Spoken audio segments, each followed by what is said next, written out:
Hello friends, स्वागत है हमारे यूट्यूब चैनल पर। फ्रेंड्स, आज हम बात करने वाले हैं भारतीय राजस्व व्यवस्था के अंतर्गत राज्य सरकार की। ठीक है ना। आज हम देखेंगे राज्य सरकार को, देखेंगे जिसके अंतर्गत आज हम देखेंगे गवर्नर या राज्यपाल को देखेंगे। और इसमें देखेंगे हम कि राज्यपाल की नियुक्ति, राज्यपाल की कार्यकारी शक्ति, राज्यपाल के अध्यादेश जारी करने की शक्ति, राज्यपाल के क्षमादान करने की शक्ति। इससे संबंधित जितने भी इंपॉर्टेंट क्वेश्चन बनेंगे उनको हम अच्छे से डिस्कस करेंगे। और साथियों, ये सभी क्वेश्चन आपकी आगामी परीक्षा Uttar Pradesh police sub inspector भर्ती परीक्षा के लिए अति महत्वपूर्ण होने वाले हैं, तो वीडियो के अंत तक बने रहिए। चलिए हम स्टार्ट करते हैं। हमारा पहला क्वेश्चन है फ्रेंड्स, हमारा पहला क्वेश्चन कहता है कि राज्य कार्यपालिका या राज्य सरकार, ठीक है, राज्य कार्यपालिका या राज्य सरकार का वर्णन संविधान के किस भाग में है। इससे पूछा गया कि जो राज्य सरकार का वर्णन है वह संविधान के किस भाग में है। तो राज्य सरकार का वर्णन संविधान के भाग 6 में है। किसमें? संविधान के भाग 6 में राज्य सरकार का वर्णन किया गया है। तो इसका राइट आंसर ऑप्शन सी होगा। हमारा अगला क्वेश्चन है, हमारा अगला क्वेश्चन कहता है किसी राज्य का राज्यपाल होगा किस अनुच्छेद में वर्णित है। इसमें पूछा गया कि किसी राज्य का एक राज्यपाल होगा, इसका वर्णन किस अनुच्छेद में किया गया है। तो इसका वर्णन अनुच्छेद 153 में किया गया है। ठीक है, किसी राज्य का एक राज्यपाल होगा, इसका वर्णन अनुच्छेद 153 में किया गया है। तो इसका राइट आंसर ऑप्शन बी होगा। हमारा अगला क्वेश्चन है, हमारा अगला क्वेश्चन कहता है कि राज्यपाल की नियुक्ति किस अनुच्छेद के तहत की जाती है। इससे पूछा गया कि जो राज्यपाल की नियुक्ति है वो किस अनुच्छेद के तहत की जाती है। तो राज्यपाल की नियुक्ति अनुच्छेद 155 के तहत की जाती है। और राज्यपाल की नियुक्ति राष्ट्रपति करता है। कौन करता है? राज्यपाल की नियुक्ति है जो राष्ट्रपति के द्वारा की जाती है वह इसके प्रसाद पर्यंत कार्य करता है। जो राज्यपाल होता है वो राष्ट्रपति के प्रसाद पर्यंत कार्य करता है। ठीक है, तो इसका राइट आंसर ऑप्शन ए होगा, अनुच्छेद 155। हमारा अगला क्वेश्चन है राज्यपाल के कार्यकाल का वर्णन किया गया है। इससे पूछा गया कि राज्यपाल के कार्यकाल का वर्णन किस अनुच्छेद में किया गया है। तो राज्यपाल के कार्यकाल का वर्णन है जो अनुच्छेद 156 में किया गया है। किसमें?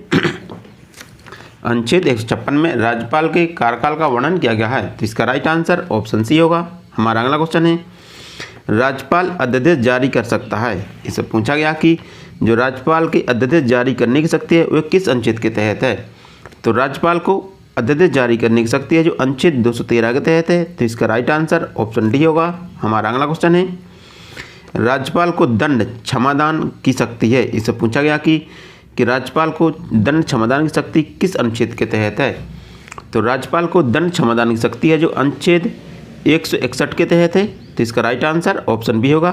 साथियों, जो राज्यपाल है वो मतलब किसी भी व्यक्ति के दंड को क्षमा कर सकता है। मतलब दंड मतलब कोई भी सज़ा है, उम्र कैद है या मतलब कोई ऐसी सज़ा है उसको कम कर सकता है। ठीक है, लघुकरण कर सकता है। लेकिन जो मृत्युदंड है, मृत्युदंड को क्षमा नहीं कर सकता। इसको केवल राष्ट्रपति के द्वारा ही क्षमा या कम किया जा सकता है या बदला जा सकता है। ठीक है ना। लेकिन राज्यपाल को ऐसी कोई शक्ति नहीं है जिसमें वो मृत्युदंड को क्षमा कर सके। ठीक है, हमारा अगला क्वेश्चन है किस अनुच्छेद के तहत राज्यपाल उच्च न्यायालय के न्यायाधीशों की नियुक्ति के मामले में राष्ट्रपति से सलाह लेता है। इससे पूछा गया कि किस अनुच्छेद के तहत राज्यपाल उच्च न्यायालय के न्यायाधीशों की नियुक्ति से संबंधित राष्ट्रपति से सलाह लेता है। तो किस अनुच्छेद के तहत वह सलाह लेता है। तो यह अनुच्छेद 217 के तहत राज्यपाल है जो उच्च न्यायालय के न्यायाधीशों की नियुक्ति से संबंधित राष्ट्रपति से सलाह लेता है। तो इसका राइट आंसर ऑप्शन ए होगा। हमारा अगला क्वेश्चन है राज्यपाल द्वारा जिला न्यायाधीशों की नियुक्ति की जाती है। इसे पूछा गया कि राज्यपाल के द्वारा जिला न्यायाधीशों की नियुक्ति किस अनुच्छेद के तहत की जाती है। तो जिला न्यायाधीशों की नियुक्ति अनुच्छेद 233 के तहत की जाती है। ठीक है, जो जिला न्यायाधीश होते हैं इसकी नियुक्ति राज्यपाल के द्वारा की जाती है और अनुच्छेद 233 के तहत की जाती है। तो इसका राइट आंसर ऑप्शन बी होगा। हमारा अगला क्वेश्चन है साथियों, हमारा अगला क्वेश्चन कहता है कि राज्य का संवैधानिक प्रमुख कौन होता है। इससे पूछा गया कि राज्य का संवैधानिक प्रमुख कौन होता है। तो राज्य का संवैधानिक प्रमुख राज्यपाल होता है। कौन होता है? राज्यपाल होता है जो राज्य का संवैधानिक प्रमुख होता है। तो इसका राइट आंसर ऑप्शन बी होगा। हमारा अगला क्वेश्चन है साथियों, हमारा अगला क्वेश्चन कहता है कि राज्यपाल की नियुक्ति की जाती है। इससे पूछा गया कि जो राज्यपाल की नियुक्ति है वो किसके द्वारा की जाती है। तो राज्यपाल की नियुक्ति राष्ट्रपति के द्वारा की जाती है। किसके द्वारा? राष्ट्रपति के द्वारा राज्यपाल की नियुक्ति की जाती है। और जो राज्यपाल होता है वो राष्ट्रपति के प्रसाद पर्यंत कार्य करता है। किसके? राष्ट्रपति के प्रसाद पर्यंत राज्यपाल कार्य करता है। और राष्ट्रपति जब चाहे राज्यपाल को बदल सकता है। तो इसका राइट आंसर ऑप्शन बी होगा। हमारा अगला क्वेश्चन है, राज्यपाल बनने की न्यूनतम आयु है। इससे पूछा गया कि राज्यपाल बनने के लिए न्यूनतम आयु कितनी वर्ष है। तो राज्यपाल बनने के लिए न्यूनतम आयु 35 वर्ष है। कितनी? राज्यपाल बनने के लिए न्यूनतम आयु 35 वर्ष होनी चाहिए। तो इसका राइट आंसर ऑप्शन बी होगा। हमारा अगला क्वेश्चन है, राज्यपाल को शपथ किसके द्वारा दिलाई जाती है। इससे पूछा गया कि राज्यपाल को शपथ किसके द्वारा दिलाई जाती है। तो राज्यपाल को शपथ उच्च न्यायालय के मुख्य न्यायाधीश के द्वारा दिलाई जाती है। किसके द्वारा? उच्च न्यायालय का जो मुख्य न्यायाधीश होता है उसके द्वारा राज्यपाल को शपथ दिलाई जाती है। तो इसका राइट आंसर ऑप्शन बी होगा। हमारा अगला क्वेश्चन है, राज्यपाल का कार्यकाल होता है। इससे पूछा गया कि राज्यपाल का कार्यकाल कितना होता है।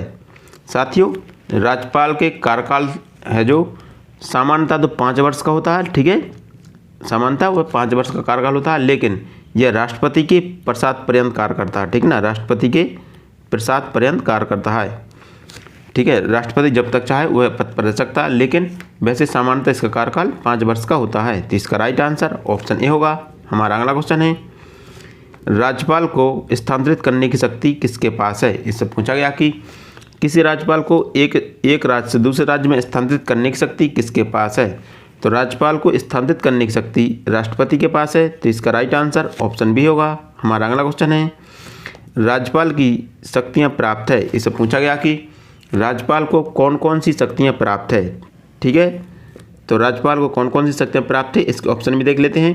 कार्यकारी शक्ति, विधायी शक्ति, वित्त शक्ति, न्यायिक शक्ति। हमारा बी ऑप्शन है कार्यकारी शक्ति, आपातकाल शक्ति, वित्त शक्ति, न्यायिक शक्ति या सैन्य शक्ति। हमारा ऑप्शन सी है आपातकाल शक्ति, वित्त शक्ति, सैन्य शक्ति या न्यायिक शक्ति। हमारा ऑप्शन डी है वित्त शक्ति, आपातकाल शक्ति या न्यायिक शक्ति। तो राज्यपाल को कार्यकारी शक्ति, विधायी शक्ति, वित्त शक्ति और न्यायिक शक्ति है। ठीक है ना, ये शक्तियाँ प्राप्त है। ठीक है, तो इसका राइट आंसर ऑप्शन ए होगा। हमारा अगला क्वेश्चन है, निम्न में से कौन सी शक्ति राज्यपाल को प्राप्त नहीं है। इससे पूछा गया कि कौन सी शक्ति है जो राज्यपाल को प्राप्त नहीं है। तो राज्यपाल को आपातकाल की शक्ति, ठीक है ना, आपातकाल लगाने की शक्ति राज्यपाल के पास नहीं है, यह केवल राष्ट्रपति के पास है। तो इसका राइट आंसर ऑप्शन बी होगा, आपातकाल की शक्ति। हमारा अगला क्वेश्चन है, किसी राज्य में मुख्यमंत्री की नियुक्ति किसके द्वारा की जाती है। इससे पूछा गया कि किसी राज्य में मुख्यमंत्री की नियुक्ति किसके द्वारा की जाती है। तो मुख्यमंत्री की नियुक्ति है जो राज्यपाल के द्वारा की जाती है। तो इसका राइट आंसर ऑप्शन बी होगा। हमारा अगला क्वेश्चन है, राज्य महाधिवक्ता की नियुक्ति किसके द्वारा की जाती है। इससे पूछा गया कि राज्य महाधिवक्ता की नियुक्ति किसके द्वारा की जाती है। तो राज्य महाधिवक्ता की नियुक्ति है जो राज्यपाल के द्वारा की जाती है। ठीक है, राज्यपाल के द्वारा। राज्य महाधिवक्ता ये राज्य सरकार का वकील होता है। कौन होता है? राज्य सरकार का वकील होता है राज्य महाधिवक्ता। इसकी नियुक्ति राज्यपाल के द्वारा की जाती है। तो इसका राइट आंसर ऑप्शन बी होगा। हमारा अगला क्वेश्चन है, राज्य लोक सेवा आयोग के अध्यक्ष को हटाने की शक्ति है। इससे पूछा गया कि जो राज्य लोक सेवा आयोग होता है उसके अध्यक्ष को हटाने की शक्ति किसके पास है। तो राज्य लोक सेवा आयोग के अध्यक्ष को हटाने की शक्ति है जो वह राष्ट्रपति के पास है। किसके पास है? राज्य लोक सेवा आयोग के अध्यक्ष को हटाने की शक्ति राष्ट्रपति के पास है। तो इसका राइट आंसर ऑप्शन ए होगा। हमारा अगला क्वेश्चन है, राज्य लोक सेवा आयोग के अध्यक्ष की नियुक्ति कौन करता है। इससे पूछा गया कि जो राज्य लोक सेवा आयोग होते हैं उनके अध्यक्ष को नियुक्त किसके द्वारा की जाती है। तो उनकी नियुक्ति राज्यपाल करता है, लेकिन उनको हटाने की शक्ति है जो राष्ट्रपति के पास है। ठीक है, तो इसका राइट आंसर ऑप्शन बी होगा। हमारा अगला क्वेश्चन है, राज्य में विश्वविद्यालयों का कुलाधिपति मतलब कुलाधिपति कौन होता है। इससे पूछा गया कि जो राज्य में विश्वविद्यालय होते हैं उनका कुलाधिपति कौन होता है। तो कुलाधिपति होता है वो राज्यपाल होता है। कौन होता है? कुलाधिपति मतलब कुलपतियों से सीनियर कुलाधिपति होता है, उनका वो राज्यपाल होता है। तो इसका राइट आंसर ऑप्शन बी होगा। हमारा अगला क्वेश्चन है, राज्य के विश्वविद्यालयों के कुलपति की नियुक्ति की जाती है। जो कुलपति होता है उनकी नियुक्ति कौन करता है। तो राज्य के विश्वविद्यालयों के कुलपति की नियुक्ति है जो राज्यपाल के द्वारा की जाती है। तो इसका राइट आंसर ऑप्शन बी होगा। लेकिन जो कुलाधिपति होता है, जो कुलाधिपति वो स्वयं राज्यपाल होता है, लेकिन जो कुलपति की नियुक्ति राज्यपाल के द्वारा की जाती है। तो इसका राइट आंसर ऑप्शन बी होगा। हमारा अगला क्वेश्चन है, राज्यपाल राज्य विधानसभा के लिए कितने आंग्ल भारतीय सदस्य मनोनीत कर सकता है। इससे पूछा गया कि जो राज्यपाल है वो राज्य विधानसभा के लिए कितने आंग्ल भारतीय सदस्यों को मनोनीत कर सकता है। तो विधानसभा के लिए राज्यपाल जो एक आंग्ल भारतीय सदस्य की मनोनीत कर सकता है। तो इसका राइट आंसर ऑप्शन सी होगा। हमारा अगला क्वेश्चन है, कोई भी विधेयक स्वीकृति मिलने के बाद अधिनियम बनता है। इससे पूछा गया कि यदि कोई विधेयक है तो किसकी स्वीकृति मिलने के बाद वह अधिनियम बन जाता है। तो कोई भी विधेयक है वह राष्ट्रपति की स्वीकृति मिलने के बाद वह अधिनियम बन जाता है। तो इसका राइट आंसर ऑप्शन बी होगा।